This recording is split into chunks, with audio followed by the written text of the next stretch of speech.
Can you tell me about the organization of the club? Well, our club is a very structured and professional club.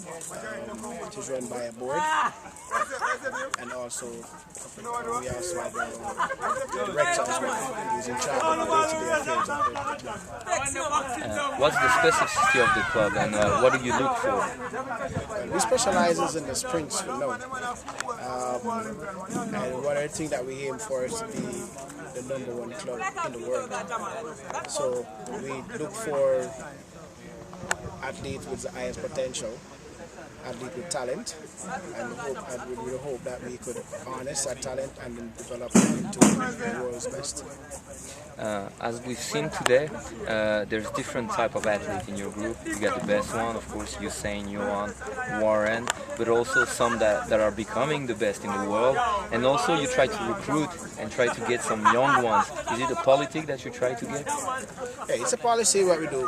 What we basically do, like we know we have what we call some development meets that usually start in January. So, and it's right across the island. So what we'll do is go to these meets and look at the kids. If we see anyone that has potential, what we do is to make contact with that athlete and the athlete handlers with the hope that we can get them after they leave high school. We're here for the champs, of course, and can you tell me about it and what do you look for at that kind of championship? Well, as you all know, this is the greatest high school championship in the world. And this is the championship that produced some of Jamaica's finest male and female athletes in the likes of Usain Bolt, Johan Blake and Warren Weir, just to name a few. Now, one of the things we look for at this champ is that rivalry between schools, fans, and even the athletes. You know, it's so intense, and that's what we look for basically. And also too, it's a venue for seeing some talents that we didn't get a chance to see in all the meets. Can you tell me about the track and field tradition in Jamaica? Because usually people in Europe or all over the world don't really understand, since soccer usually is more popular or sports like that, but track and field seems like #1 sport in Jamaica. Well, basically, it not really is as it may seem. But as we all know, Jamaica has been a dominant force in track and field for years, dating back to 1948 when we beat the Americans in the 4x4. So the interest of track and field and the tradition has always been there. And even this our high school championship has even kind of paved the way and cemented that tradition, because everybody wants to be the best. So, you know, track and field also is a vehicle that a lot of athletes use to gain a good education and also the way out of poverty. Because as you know, Jamaica is a third world country and it's a poor country, so a lot of kids use it as a vehicle out of poverty. Two last questions. Can you tell me a few words about Johan Blake? He's a very fine athlete, he trains very hard, and believe you me, they nickname him the Beast. He is a beast. And what about Warren Weir? Boy, it's a pleasure working with Warren. I remember when I first saw Warren run in high school, you know, Coach Mills and myself, we both expressed interest in working with him in the future, and we're happy to see that has materialized. He's going to be one of the best. I think he's in line to take over in the 200 after Usain. You know, with maturity and development in terms of his strength, he has a far way to go, and he's going to be one of the best. By experts in the various areas, and as it is, none of the coaches presently here are distance experts, so we don't really venture into that area as yet. But it's a part of the club plan to expand as time goes on. I know the 400-meter program is something that coaching is quite greatly targeted. Something that the event that he wants to make a mark in at the race. How you guys progressing as far as that's an area that we have been doing pretty well. If you look at the season as far, it's pretty good, because Steve at the beginning, his first race of the season, he ran 45.95, his first race, which is an indication that the program is getting somewhere.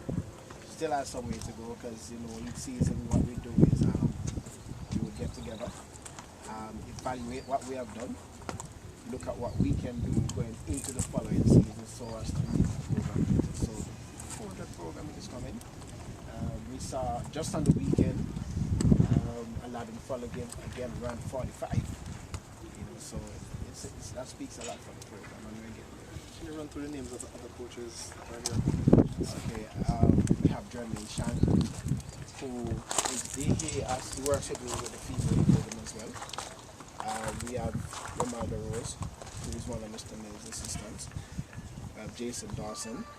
We have Kevin Price, who is the Erdels coach. He works with the Erdels. We have Gregory Little. It's basically that. Little to Dawson. Yes, he's my brother. Brother in flesh. Do you guys take any sprinters or hurdles into your camp, or do you have to qualify to be into your camp? Basically, it is the Erdels coach is being given the task of actually doing the recruiting for Erdels. But what I do though is if I go out and I see an athlete with potential, I'll say to him, I see so and so. And it's part of his responsibility to do follow up on an athlete as to the progress. Let's say I spot that athlete from as young as 14 years old. I say to him, and he do a follow up. Likewise, myself, we do that follow up, and make contact with the athlete camp, and then express our interest in the athlete, and then it works from there.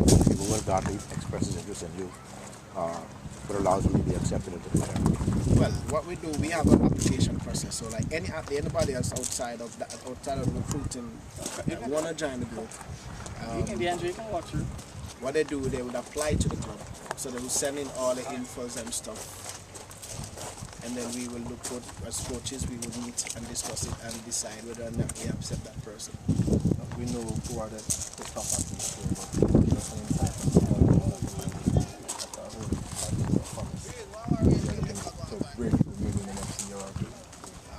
Well, on the female side, we have young Kenisha Stevens, who 2 years ago came out of our Boys and Girls Championship. That's now in progress.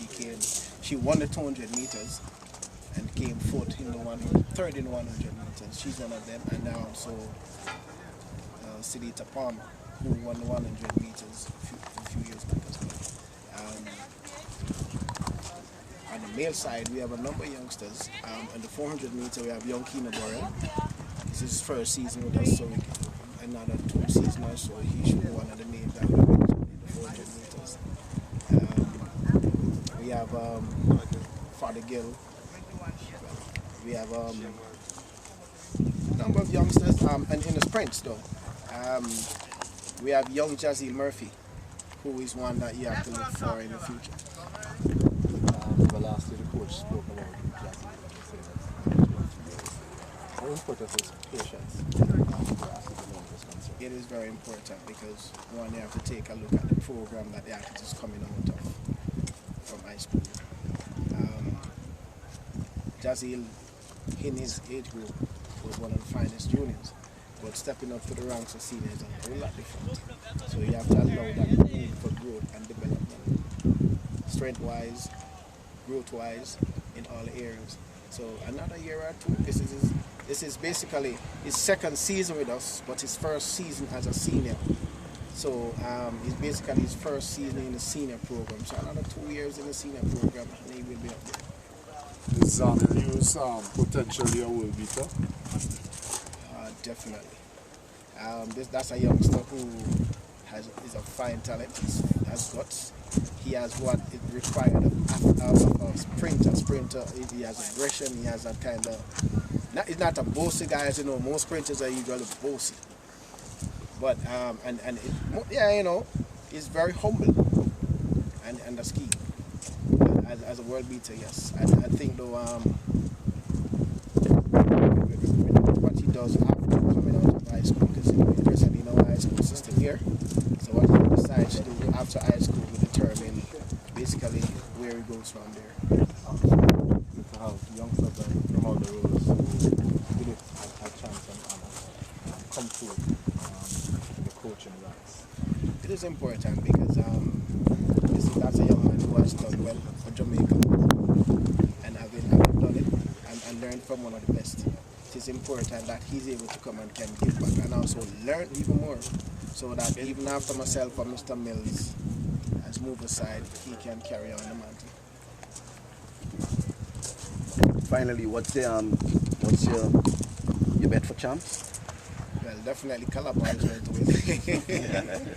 Kingston College will come second, but Calabar definitely is going to win.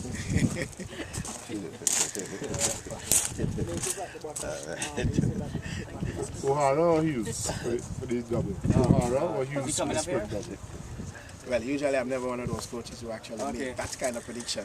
Coach. But I am hoping that Janelle comes through in the double. Excuse me. This is Coach Rose.